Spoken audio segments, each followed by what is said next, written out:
The legends of Devo Khan tell of the dragon Taharjin, who with her fire breathed life into a dead world, and gifted it with the power of magic. Verse 5, stanza 157, of the Ildu Wat Soher. And thus was seen a plume of flame, a holy pillar to the sky. Were the myth true, no eyes could have seen this sight. But countless oral histories, in the world known as Taharjin's flame, detail a strikingly similar event. Falling far from the realm of coincidence.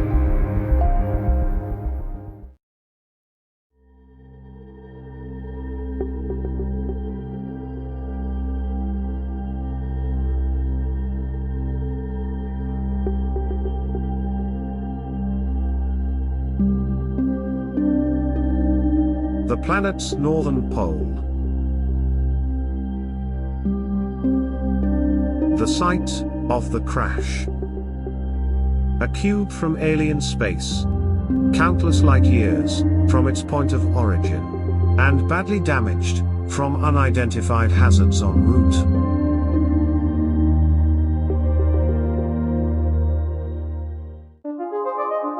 Transported with it, a substance of limitless potential, known as enthretic. One could consider enthretic the lifeblood of the gods, an engineered energy source serving as fuel for the universe's most advanced civilization, an artificial intelligence, called the Body Undying, whose name spelled terror for spacefaring species everywhere. The cracked hull of the ship leaked enthretic into the ocean, where it came into contact with all forms of life. Against all odds, one bore a chemical signature that mirrored a long dormant section of code in the Body Undying's algorithm, causing the enthretic to fuse to the human genome, in an attempt to recreate the symbiosis it enjoyed with its old masters. Early experiments yielded imperfect results. Deaths occurred, as did mutations. But over time, a select few humans managed not only to survive the transformation, but uncovered techniques that harnessed the powers latent in their blood, and shared these with others who exhibited similar talent.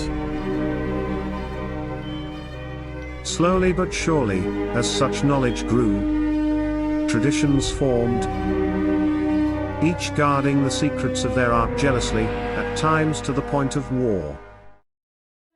The three greatest of these were the Berithians, masters of the elements; Naretics, students of the mind and dreams; and Orimbics, the three-eyed servants of fate. In time they formed a council, which today stands as the mightiest bastion of magical power anywhere in the world.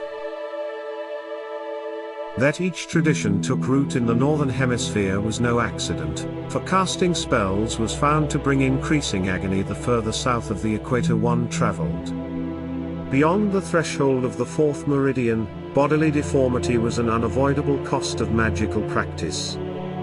Discrete regions known as magic zones eventually found representation on world maps, to distinguish between levels of severity in this condition, dubbed the rack, the first and most devastating casting sickness to arise. The alien vessel was intrinsic to the performance of magic, a technicality that no mage knew. Although the situation was clear enough, due to its undeniable effects. The south became a place for the council to banish its enemies, and a series of strongholds was established, to police the border. Despite the impossible conditions there, a fourth tradition did in fact emerge from this harsh land below. The exiled, whose endless quest to acquire the magic-rich north for themselves, is defined by its singular brutality of method. For the residents of Taharjin's flame, these plodding politics remain the beginning and end of reality. But a much greater truth sits silently upon their doorstep, lying in wait. For the weight of history infusing the blood of mages cannot be denied. Millennia have passed since the body undying entered its dark and dreamless torpor. Were whispers of Inthredic's existence to carry across the galaxy, this small, dark planet should not find itself alone in the universe for long.